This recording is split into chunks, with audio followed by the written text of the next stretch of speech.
여러분, 안녕하세요. 오늘의 말씀의 밤 시작하도록 하겠습니다. 그 무렵 사무엘이 죽었다. 온 이스라엘 백성이 모여 그의 죽음을 슬퍼했다. 사무엘은 라마에 있는 자기 고향에 묻혔다. 그 후 다윗은 바란 광야로 내려갔다. 당시 마온 지역에는 갈멜의 큰 목장을 가지고 있는 한 부자가 있었다. 그에게는 3,000마리의 양과 1,000마리의 염소가 있었다.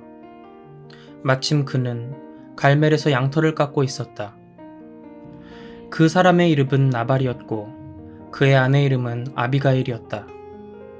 아비가일은 슬기롭고 아름다운 여인이었지만 그녀의 남편은 갈멜 족속 출신으로 미련하고 욕심이 많은 사람이었다. 다윗은 광야에 있는 동안 나발이 양털을 깎고 있다는 소식을 들었다.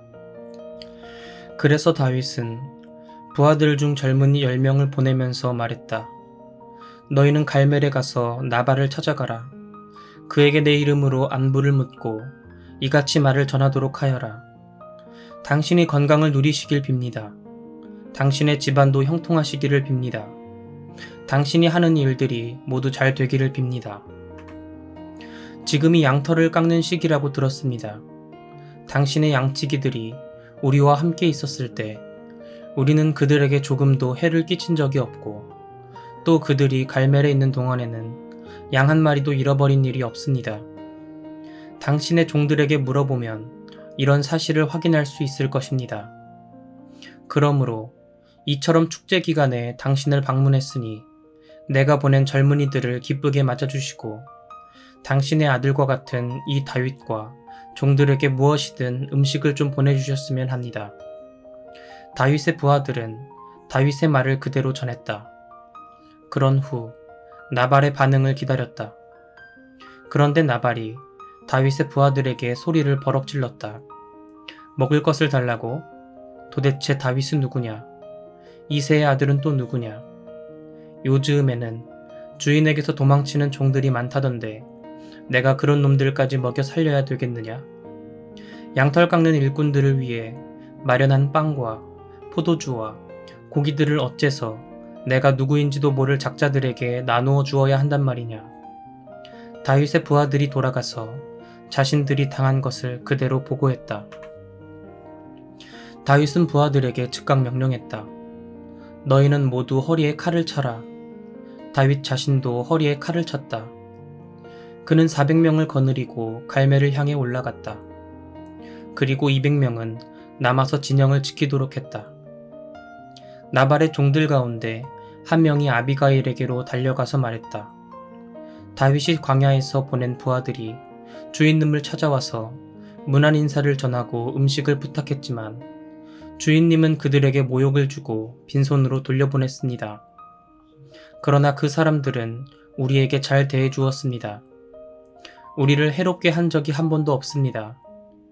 또 그들이 있는 부근에서는 양 한 마리도 잃어버린 적이 없습니다. 우리가 그들 근처에서 양떼를 먹이는 동안 그들은 든든한 성벽처럼 밤낮으로 우리를 보호해 주었습니다. 그러니 마님께서 지금이라도 얼른 손을 써주십시오. 그렇지 않으면 주인님뿐만 아니라 우리 모두가 몰살당합니다. 주인님은 고집만 내세울 뿐 누구의 말에도 귀를 기울이지 않기 때문에 이렇게 마님께 달려왔습니다. 아비가일은 즉시 손을 썼다. 빵 200덩이, 포도주가 가득 든 가죽부대 2개, 손질해 놓은 양 5마리, 볶은 곡식 10말, 건포도 100덩이, 말린 무화과 200덩이를 신속하게 준비하게 하여 그것들을 나귀에 실게 했다. 그리고 아비가일이 종들에게 일렀다. 나는 뒤따라 가겠으니 너희가 앞장서서 가라. 그녀는 남편 나발에게는 이 일을 알리지 않았다. 아비가일이 나귀를 타고 좁은 계곡을 지나가는데 다윗과 그의 부하들이 그녀를 향해 내려오고 있었다. 그녀는 다윗 일행을 만났다. 다윗이 속으로 단단히 벼르고 있었다. 내가 그동안 쓸데없는 짓을 했군. 그의 가축이라면 밤낮을 가리지 않고 잘 지켜주어 양새끼 한 마리도 잃어버리지 않게 해주었는데 모두가 헛일이었어. 그는 내가 베푼 선을 악으로 갚았다. 내일 아침까지 내가 그자에게 속한 모든 남자들 중 단 한 사내라도 살려둔다면 나는 하나님께 어떤 형벌이라도 달게 받겠다. 아비가일은 다윗을 보자 재빨리 나귀에서 내렸다. 그리고 땅에 엎드려 다윗에게 절을 했다. 그녀는 다윗의 발 앞에 엎드려 애원했다. 주인님, 모든 잘못은 제게로 돌리십시오. 부디 이 종에게 해명할 기회를 주십시오. 이 종이 해야 할 말이 있으니 제발 들어주십시오. 나의 어리석은 남편 나발은 조금도 개의치 마십시오. 그는 나발이라는 이름 그대로 미련한 사람입니다. 주인님께서 보내신 부하들이 제 집을 찾아왔을 때 불행하게도 이 여종이 그 자리에 없어서 그들을 만나 뵙지 못했습니다. 주 하나님께서는 주인님이 직접 피를 흘리지 않도록 또 직접 주인님의 손으로 복수하는 일이 없도록 막아주셨습니다. 하나님께서 살아계심을 두고 맹세하고 또 주인님께서 살아계심을 두고 맹세하지만 주인님의 원수들과 주인님께 해를 끼치려고 하는 자들은 모두 나발처럼 되기를 원합니다. 여기 주인님의 여종이 가져온 선물을 받아주셔서 주인님을 따르는 사람들에게 나눠주도록 하십시오. 다시금 빕니다. 부디 이 여종의 무리함과 잘못을 용서해 주십시오. 하나님께서는 분명히 주인님을 위하여 굳건한 왕조를 세우실 것입니다. 왜냐하면 주인님은 하나님의 싸움을 하시는 분이기 때문입니다. 또 주인님이 죽는 날까지 아무런 재난도 일어나지 않도록 주인님을 잘 보살펴 주실 것입니다. 누군가 주인님의 목숨을 빼앗으려고 뒤쫓을지라도 주인님은 아무런 해도 입지 않으실 것입니다. 주인님의 하나님이신 주께서 생명의 보자기에 주인님을 잘 싸서 보호해 주실 것이기 때문입니다. 하지만 주인님의 원수들의 생명은 하나님께서 무린매로 팔매질을 하듯 멀리 내팽개쳐 버리실 것입니다. 하나님께서 약속하신 대로 주인님이 이스라엘을 다스리는 왕이 되시면 이번 일로 인해 공연히 피를 흘린 일이나 손수 원수 갚으신 일로 후회하거나 양심의 가책을 느끼실 필요가 없을 것입니다. 하나님께서 주인님을 그토록 좋은 자리로 인도해 주실 때 부디 이 여종도 기억해 주시기를 바랍니다. 다윗이 아비가일에게 말했다. 이스라엘의 하나님께서 그대를 보내셔서 이렇게 저와 만나게 해주셨으니 그분께 찬양을 드리는 바이요. 그대가 올바른 분별력으로 미리 막아주지 않았더라면 오늘 나는 내 손으로 직접 사람을 죽여 많은 피를 흘리게 할 뻔했소. 이스라엘의 하나님이신 주의 이름을 걸고 말하지만 그대가 이렇게 급히 와서 나를 맞이하지 않았더라면 나발의 집안에서는 내일 아침이 밝을 때까지 살아남을 자가 하나도 없었을 것이요. 그런 후 다윗은 아비가일이 가져온 선물을 받고 말했다. 안녕히 돌아가시오. 그대가 내게 요청한 것은 그대로 들어주겠소. 아비가일이 집에 돌아와 보니 나발이 자신이 마치 왕이라도 된 듯이 일꾼들과 호화로운 술잔치를 벌이고 있었다. 그는 몹시 취한 상태에서 흥에 겨워 있었다. 아비가일은 날이 밝을 때까지 나발에게 아무 말도 하지 않았다. 다음날 아침 나발이 제정신을 되찾자 아비가일은 그동안에 있었던 일을 그에게 이야기했다. 이야기를 듣다가 나발은 갑자기 심장마비가 일어나 몸이 돌처럼 굳어졌다. 열흘쯤 지난 후 주께서 나발을 치셨다. 그러자 그가 숨을 거두었다. 나발이 죽었다는 소식을 듣고 다윗이 말했다. 주를 찬양할지어다. 주께서는 터무니없이 나발에게 모욕을 당한 이 몸에 억울함을 풀어주셨도다. 주께서는 이 종이 직접 잘못된 행위를 하지 않도록 막아주시고 나발로 하여금 자기의 악한 행실에 대해 스스로 책임지게 하셨도다. 그리고 다윗은 즉시 아비가일에게 사람을 보내어 자기 아내가 되어달라고 청혼했다. 다윗의 종들이 갈멜로 가서 아비가일에게 말했다. 주인님께서 댁을 모셔다가 아내로 삼으시려고 저희를 보냈습니다. 그러자 아비가일은 땅에 엎드려 큰절을 한 다음 이렇게 말했다. 이 몸은 내 주인님의 여종이오니 내 주인님을 섬기는 종들의 발까지도 기꺼이 씻어드리겠습니다. 아비가일은 서둘러 떠날 채비를 했다. 그녀는 나귀를 타고 몸종 5과 함께 다윗이 보낸 자들을 따라 다윗에게로 가서 그의 아내가 되었다. 때에 다윗은 이미 이스라엘 여인 아히노암과 결혼을 한 처지여서 이제 아내가 2사람이 되었다. 한편 이전에 사울은 다윗에게 자신의 딸 미갈을 아내로 준 적이 있었다. 그런데 사울은 자기 딸 미갈을 다시 갈림 사람 라이스의 아들 발드에게 주었다. 십 광야에 사는 사람들이 기브아로 사울을 찾아와서 일러바쳤다. 다윗이 여시몬 맞은편에 하길라 산에 숨어 있습니다. 사울은 즉시 이스라엘 군대에서 3,000명을 가려 뽑아 십 광야로 내려갔다. 사울은 하길라 산 위에 올라가 그곳의 길가에 진을 쳤다. 때에 다윗은 광야에 있다가 사울이 자신을 뒤쫓은 것을 알아차렸다. 다윗은 곧 정찰대를 보냈다. 그리고 사울이 거기에 도착해 있는 것을 확인했다. 다윗은 사울이 진을 치고 있는 곳으로 다가갔다. 다윗은 사울과 군사령관인 넬의 아들 아브넬이 누워있는 것을 보았다. 사울은 진영 안에 누워 있었고 그의 주변에는 군사들이 빙 둘러 지키고 있었다.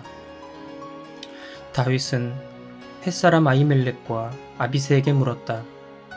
누가 나와 함께 저 진영으로 내려가겠느냐?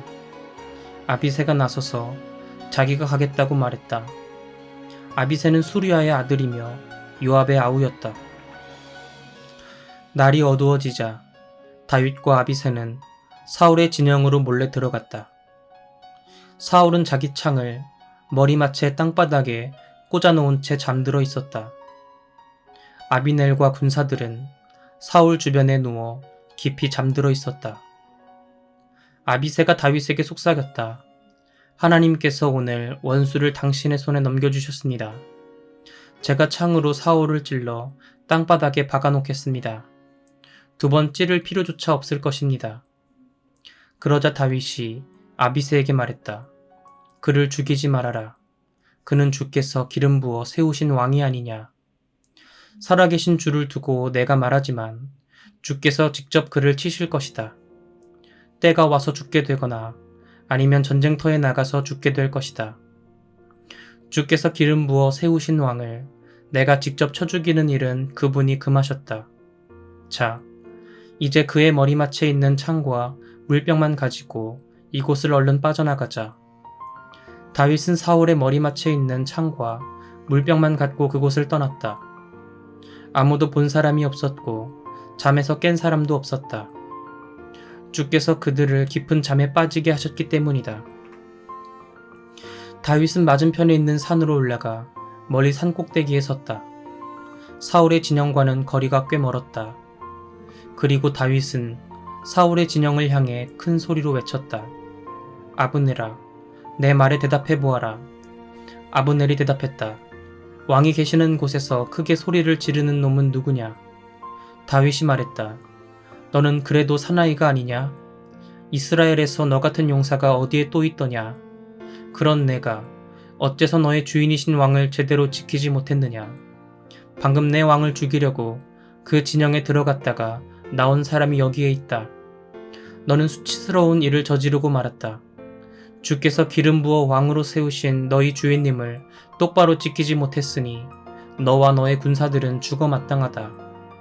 왕의 머리맡에 있던 창과 물병은 어디로 사라졌느냐? 어디 한번 찾아보아라. 사울이 다윗의 목소리를 알아듣고 말했다. 내 아들 다윗아, 이것이 정말로 내 목소리냐? 다윗이 대답했다. 정말로 그렇습니다. 내 주 왕이시여. 다윗이 말을 이었다. 왕께서는 도대체 무엇 때문에 이 종을 계속 뒤쫓고 계십니까? 제가 무슨 악한 짓을 했습니까? 제가 왕께 무슨 잘못을 저질렀습니까? 제발 이 종의 말에 귀 기울여 주십시오. 만일 주께서 왕의 마음을 부추겨서 저를 해치려고 하신다면 저는 기꺼이 주께 바쳐지는 제물이 되겠습니다. 그러나 만일 사람들이 왕의 마음을 자극한 것이라면 주께서 기필코 그들을 벌하실 것입니다. 그들은 주께서 유산으로 주신 이 땅에서 나를 내쫓으면서 가서 다른 신들이나 섬겨라 하고 말했습니다. 그러니 왕이시여, 주님 곁에서 멀리 떨어진 이 이방 땅에서 저의 피가 땅을 적시는 일이 없도록 해주십시오. 한 나라의 왕께서 무엇 때문에 온 산을 헤매는 사냥꾼처럼 행동하십니까? 산에서 메추라기를 사냥하는 사람처럼 이스라엘의 왕께서 어찌 벼룩 한 마리를 잡기 위해 그처럼 출동하셨습니까? 그러자 사울이 대답했다. 내 아들 다윗아, 내가 죄를 지었다. 이제 내게로 돌아오너라. 내가 오늘 내 생명을 귀하게 여겼으니 나도 내게 더 이상 해를 입히지 않겠다. 내가 정말 어리석은 짓을 했구나. 아주 큰 실수를 했어. 다윗이 대답했다. 여기 왕의 창이 있습니다. 부하를 시켜 가져가게 하십시오. 의롭고 진실한 행동을 하면 주께서 보상해 주십니다.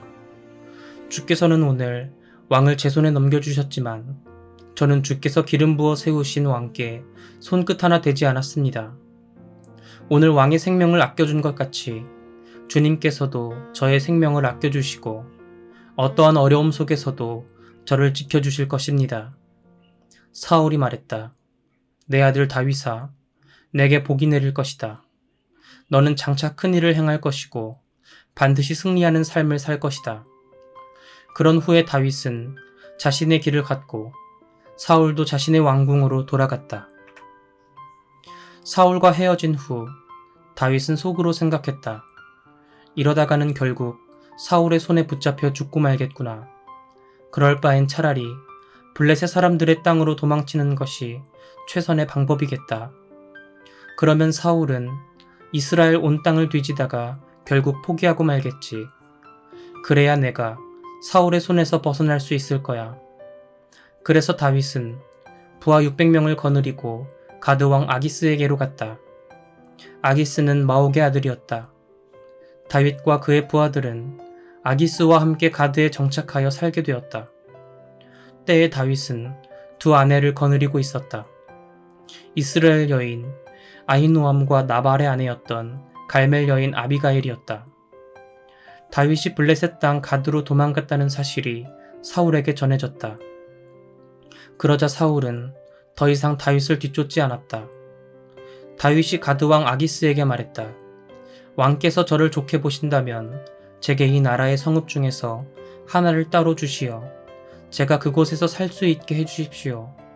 제가 어떻게 감히 왕과 함께 이 도성에서 살 수 있겠습니까? 아기스는 그날로 시글락 성읍을 다윗에게 내주었다. 그때 이후로 시글락은 유다 왕에게 속하게 되었다. 다윗은 블레셋 땅에서 1년 4개월 동안 살았다. 그 기간 동안 다윗은 부하들을 거느리고 그술 사람들과 기르스 사람들과 아말렉 사람들을 공격했다. 이들은 옛날부터 술 지역과 이집트 땅에 걸쳐 살고 있었다. 다윗은 어느 지역을 공격하든 남녀를 가리지 않고 전부 죽였다. 그러나 양과 소, 나귀와 낙타와 의복은 약탈하여 가지고 갔다. 그러면 아기스는 을에 다윗에게 묻곤 했다. 당신은 오늘 어디를 또 약탈한 것이오? 그러면 다윗은 유다의 남쪽 지방입니다. 혹은 여라무엘 사람들의 남쪽 지방입니다. 혹은 겐 사람들이 사는 남쪽 지방입니다. 하고 대답하곤 했다. 이것은 하나님의 말씀입니다. 아멘. 전도사님과는 내일 이 시간 함께 할게요. 여러분 모두 안녕.